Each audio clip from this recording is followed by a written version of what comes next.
August 1961. Overnight, a city wakes up divided. Soldiers roll out barbed wire through the middle of streets, through the middle of neighborhoods, sometimes through the middle of families who had gone to sleep the night before as neighbors and woke up as strangers on opposite sides of a border.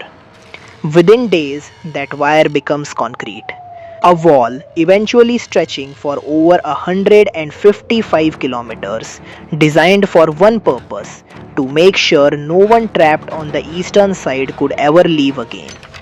The East German government called it an anti fascist protection wall. The people trapped behind it called it something else entirely. And beneath the pavement of a road called Bernauer Strasse, on the very border of that wall, a small group of students decided the wall wasn't the end of the story. It became known as Tunnel 29, 135 meters long, 12 meters deep, 5 months in the making. This is the true story of how it was built.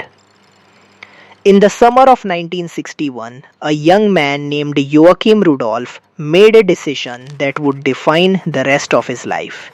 He escaped East Berlin, slipped past the guards, past the wire into freedom in the West. Most people who made it out never looked back. Joachim did. Within months, he was back at the border he'd just escaped, not to cross it again, but to go under it. He joined a small group of student volunteers, most of them from the Free University of Berlin, who had made a quiet, dangerous promise to each other. If the wall could seal a city, then they would find a way to open it back up, 1 meter of earth at a time. They found their entry point in a disused factory on Bernauer Strasse, a building that once manufactured drinking straws standing just meters from the border itself. From its basement, they began to dig. No machinery, no permits, no margin for error, just shovels, buckets, and the constant suffocating awareness that one wrong sound could end everything. The math alone was brutal. To reach a target more than a football field away, buried 12 meters beneath the streets of a heavily guarded border, the diggers had almost nothing to guide them but a compass and careful calculation. We are even slightly off course underground, and they could resurface in the wrong building entirely, or worse, directly beneath a guard post. Each digger worked in shifts, crouched in a passage barely tall enough to kneel in, let alone stand. Buckets of clay were passed hand to hand back through the tunnel and hauled up into the factory basement, then had to be hidden or disposed of without drawing attention from neighbors, from passers-by, from anyone who might ask an inconvenient question about all that fresh dirt. Above them, East German border guards patrolled day and night. The Stasi, East Germany's secret police, had built one of the most invasive surveillance networks in modern history. Informants on every block, in every apartment building, sometimes inside people's own families, listening for exactly the kind of activity happening right beneath their boots. The diggers worked in near total darkness, hunched in a passage barely wide enough to move through. The air thinned the deeper they went, forcing them to run electrical cable down into the shaft just to keep a light source burning and, later, to pump in breathable air. Water seeped constantly through the clay, threatening to collapse the tunnel entirely. Every meter forward was a meter that could kill them. And it almost did happen before. Just months earlier, some of these same diggers had been part of a different tunnel effort, one betrayed from the inside by an informant who had infiltrated their trust. They emerged from the ground directly into an ambush, East German guards waiting on the other side with weapons raised. They escaped by pure luck, scrambling back through the tunnel they had just spent months building, leaving behind the very people they had come to rescue. They kept digging anyway. That failure could have ended everything right there.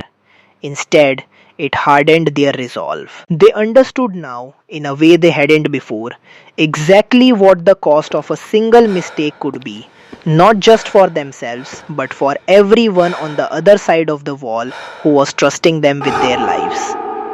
For 5 months, the new tunnel crept forward, foot by foot, toward a target building at Strasse, deep in East Berlin.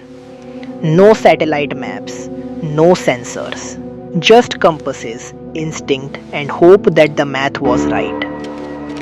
Word began to move quietly through trusted contacts in the East. A message passed carefully from person to person, never in writing, never over a phone that might be tapped. Be ready. Say nothing. Trust no one you don't already trust. What none of the diggers fully realized was that they weren't alone down there in another sense. An NBC television crew had been secretly documenting the entire operation, funded despite direct warnings from the US State Department, who feared the footage could provoke a diplomatic crisis with the Soviets.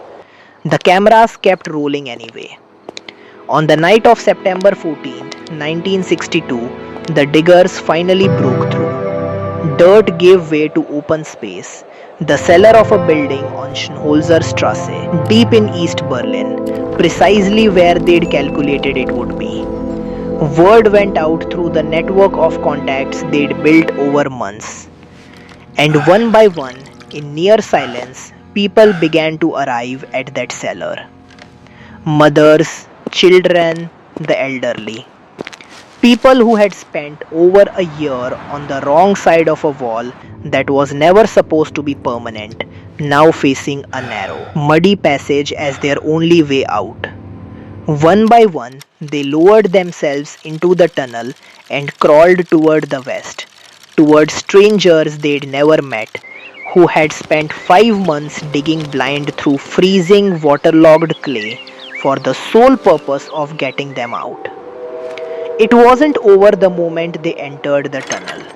Every minute the operation continued was another minute of exposure. Another chance for a patrol to notice something out of place on either side So of are the we border. still meeting later tonight? The diggers Yeah, kept right guiding after work, people around through, 7. refusing to stop the operation early, even as the risk climbed with every passing hour. Over 2 nights, 29 people made it through into West Berlin. Among them was a young woman named Evelyn, the very first person to emerge from the tunnel, and the woman Joachim Rudolph would later marry. The NBC footage captured something no one could have scripted. A father meeting his 5-month-old child for the very first time, right there in the tunnel's exit. The resulting documentary, simply titled The Tunnel, aired on American television that December and went on to win an Emmy Award. It said the footage moved audiences across the country, bringing the reality of the divided city into American living rooms in a way statistics and news reports never could. Tunnel 29 wasn't the only escape route dug beneath Berlin. Dozens of tunnels were attempted throughout the years the wall stood, most of them failures, some of them fatal. But Tunnel 29 became one of the most famous, precisely because it proved something the wall was built to deny, that concrete and armed guards could not fully sever the will of people determined to reach each other. Not everyone who tried was so fortunate. In the same period, others died attempting to cross by far more desperate means, shot within sight of the freedom they were reaching for, sometimes left to bleed out in full view of witnesses on both sides who were forbidden from helping. The danger these students faced was never symbolic.